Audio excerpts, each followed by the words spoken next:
어느새 바람 불어라 옷깃을 여미어봐도 그래도 슬픈 마음은 그대로인걸 그대를 사랑하고도 가슴을 비워두고도 이별의 예감된 오늘 또 울진 우리의 만남 사실은 오늘 문득 그대 손을 마주 잡고서 참 넓은 찻집에서 다정스러운 눈빛으로 예전에 그랬듯이 마주 보며 사랑하고파 어쩌면 나 당신을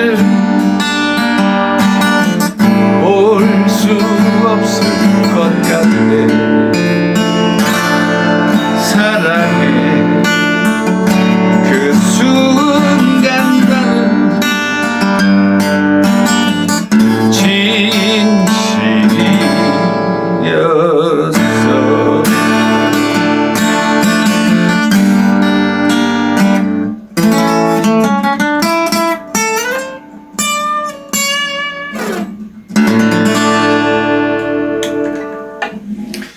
안녕하십니까. 준혁의 인생을 노래하다입니다. 최성수 씨 노래죠. 어느 구독자님 이제 최성수 씨 노래를 한번 하라 그래가지고 한번 불러봤습니다. 이번 시간에는 그 남자들의 그 고뇌를 좀 얘기해 볼까 해요. 일단 뭐 여자는 시집가서 아기 낳고 60년대, 70년대 또 시어머니에 대한 어떤 그 트라우마가 발견 못했잖아요. 또 가난한 살림살이에서 자식들을 키워내고 이런 게 고통이었다면은 당연히 남자들은 이제 군대 생활이죠. 60년대, 70년대 저희 형님들은 뭐 우리 사형제는 뭐 골고루 했어요. 예, 형제가 뭐 방위병도 있었고 부사관도 있었고 그 힘들다는 해병대 저기 백령도에서 그냥 개고생하고 온 사람도 있고 그래서 근데 술자리에서 막 군대 얘기하면은 방위 갔다 온 사람이 제일 고생했어. 여러분들 그거 느끼실 거예요. 뭐 해병대 나온 사람이 방위병 갔다 온 사람한테 진다니까 이 구라빨로.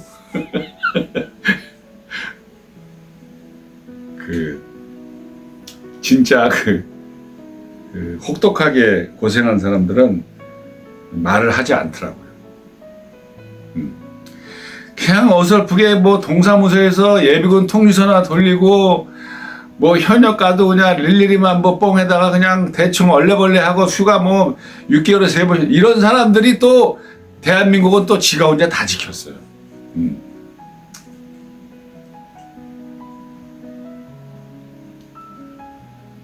저는 그래서 고생을 안 했기 때문에 어디 가서 군대 얘기하지 않습니다. 너무 편한 곳에서 편하게 왔기 때문에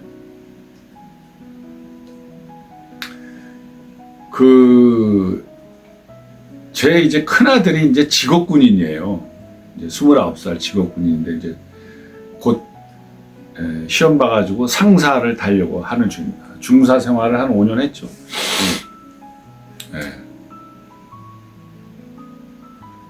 이제 자식 놈한테 야 요즘 군대에서도 두둑에 패냐 그랬더니 눈이 이만해지면서 아빠 요즘 제일 높은 사람이 누군지 알아? 그랬더니 누구야? 대장님이지? 그랬더니 아니야. 누구야? 이등병이야. 이등병이 제일 높은 사람이래 요즘 군대에서.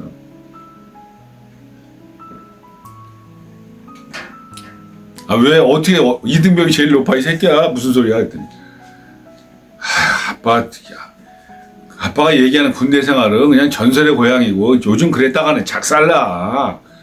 구타는 상상 속에 나오는 동화 속 얘기고 째려보지도 못한대 요즘은. 째려보지도 못한대 후임병을. 그리고 아예 우리 애 얘기 들어보니까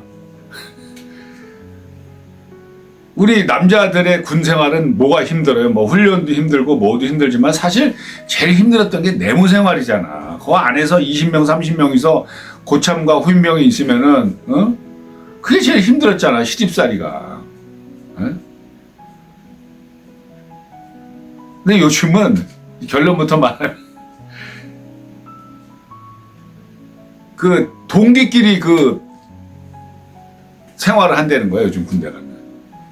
그러니까 시집살이 받을 일이 없는 거야. 그냥 요즘은 내무반이라는 소리도 안 해요. 애한테 얘기 들어보니까 생활관이래. 생활관.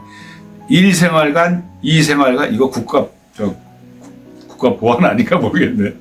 생활관으로 해서 동기끼리 이제 생활하는 거죠. 그 자기 동기끼리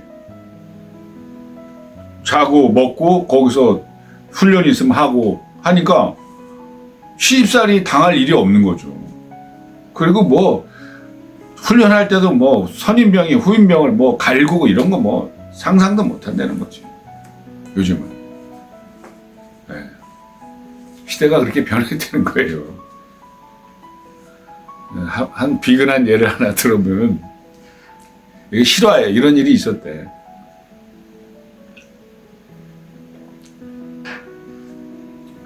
어느 날 이제 당직사관하고 중대장 뭐 대위 정도 됐겠죠. 사무실에서 딱 있는데 갑자기 CP가 드렉드렉 울리더래요. 그러니까 누가 어떤 그 이등병이 배를 누른 거야. 소원수리 배를. 긴급 상담을 요청한 거죠. 그러니까 그 중사 뭐 이런 부사관하고 중대장이 이제 막 요즘은 뭐 제일 높은 사람이 누구라 그랬어 군대에서 이등병이라 그랬잖아. 뛰쳐내려간 거지 이제 막 또 무슨 뭐 구타 사건이 있나 뭐 또 후임병을 괴롭혔나 하고 막 뛰어내려가가지고 이제 그 배 소원 수리한 이등병을 불러갖고 이제 대위하고 중사가 왜 무슨 일 있어? 왜 무슨 일 있어? 어떤 일이야? 그랬더니 그 이등병이 사이다 한 잔을 딱 제끼더니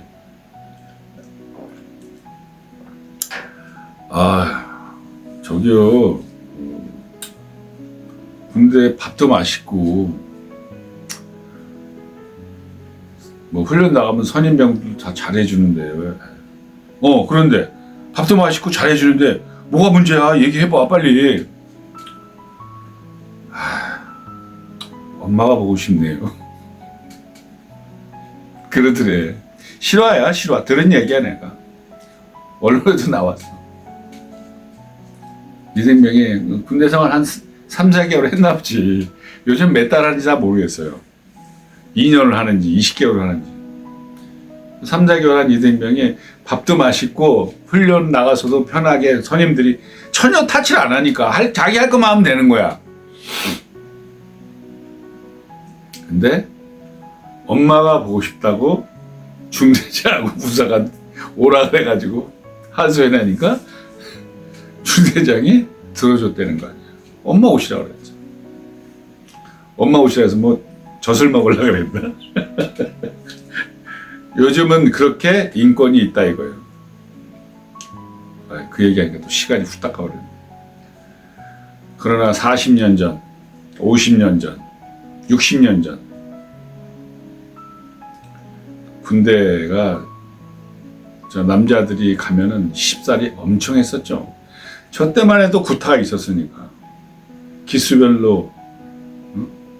저도 뭐 체육고등학교 다닐 때는 줄바다 맞았죠. 네. 우리 때만 해도 구태가 아주 뭐 성행했죠.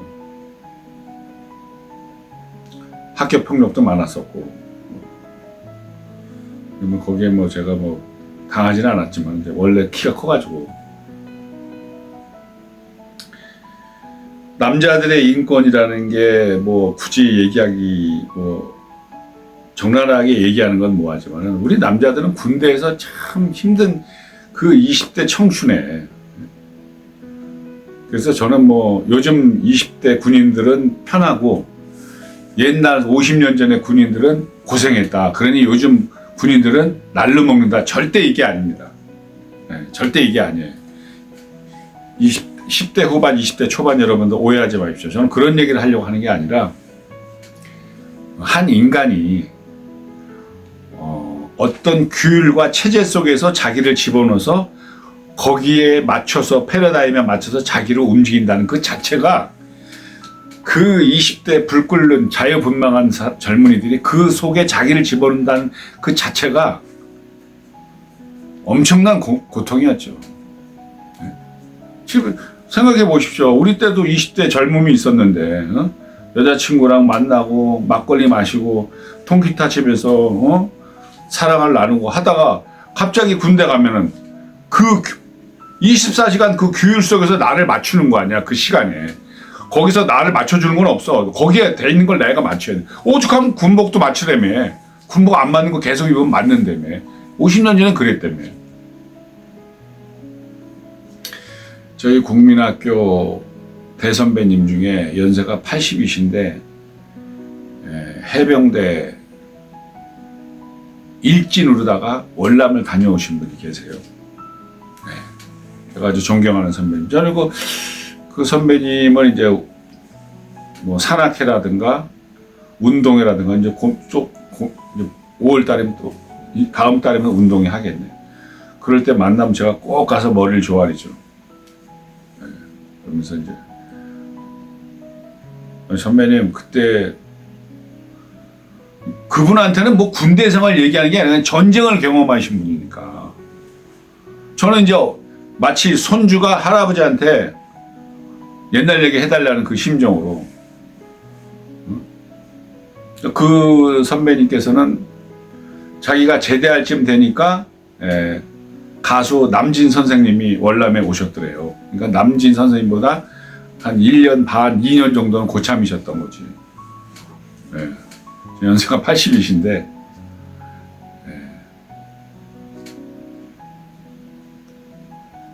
그 선배님 말씀 중에 아직 그 선배님 워딩이 아직도 제 뇌리에 지워지지 않는 게 있어요. 월남에서 아침에 12명 정도가 수색조를 나간다는 거예요. 그 훈련이 아니죠. 그냥 전쟁이지 그냥. 어느 지역을 확보해야 되기 때문에 먼저 12명이 선발대로 나간다는 거예요.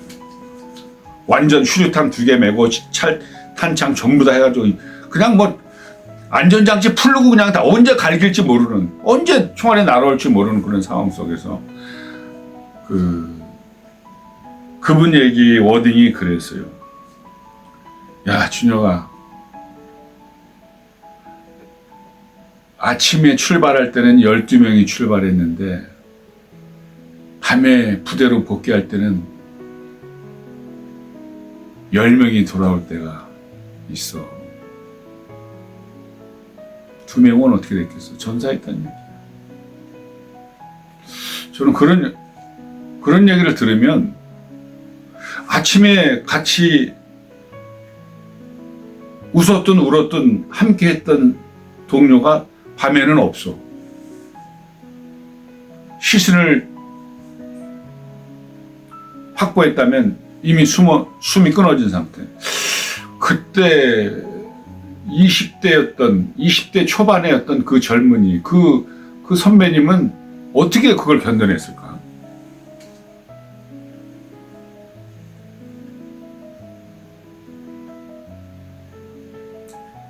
전 얘기만 들어도 한번 상상을 해봐요. 아침에 목숨을 걸고 작전을 나가서 어제까지 같이 빵을 놀아 먹고 담배를 같이 화랑 담배를 나누던 동료가 저녁 때 되니까 없어. 이게 영화에서나 봤던 거지. 근데 실제로 그것을 경험했던 그 선배님을 옆에서 보니까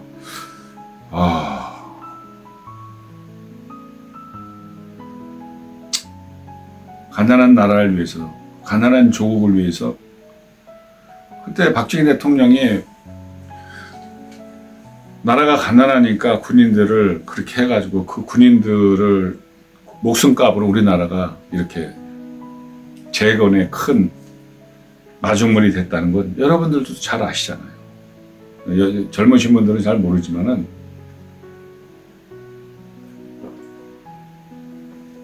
그렇게 전쟁을 겪었던 그 선배님을 보면은 저의 입장에서는 보통 사람 같지가 않은 거예요. 그래서 항상 무슨 모임 때, 학교 축제 때는 꼭 나오세요. 아직도 건강하셔가지고 한번 제일 먼저 인사드리죠. 제일 먼저 인사드리고 그 선배님이 또 저를 귀여워해요. 야 준혁아 뭐 그러면 이제 제가 막 이것저것 물어보고 뭐 그래서 그때 구타가 심했어요. 뭐 어떻게 했어요? 그렇게 물어보면 대답을 안 하셔요. 그냥 웃고만 말하셔요. 그러니까 우리가 상상할 수 없었던 고통을 겪은 사람들은 그냥 차라리 그걸 말을 하지 않고 미소로 답을 하더라고. 그랬지. 이러고. 말씀은 안 하지만 그때 겪어낼 수밖에 없었던 시대적 배경과 그때 그 젊은이들은 우리가 상상하는 것 그 이상이었죠. 이번은 이 군대 문화는 다음 시간에 한 편 더 이어서 제가 말씀을 드릴게요. 전쟁 세대 그리고 그 다음 세대. 그 선배님 이번에 5월 달에 운동회 때 산에서도 뵀는데 아직 건강하셔서 제발 아프지 말고 좀 건강하셨으면 좋겠습니다. 노래 한 곡 띄워드릴게요.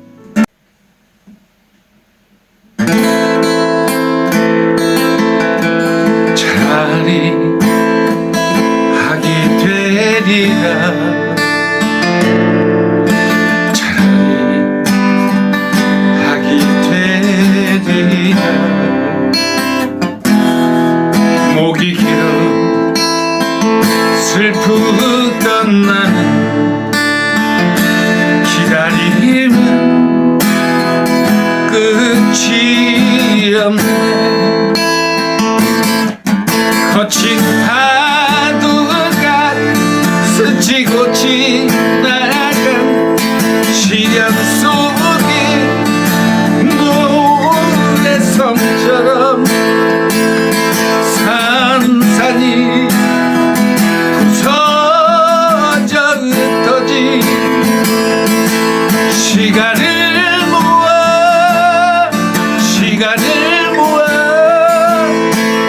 허공에 날리자 날아가리라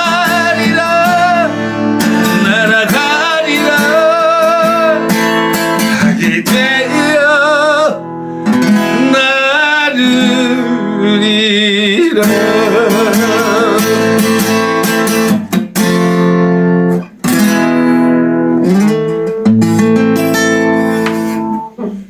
다음 시간에 또 여러분과 함께 하겠습니다. 감사합니다.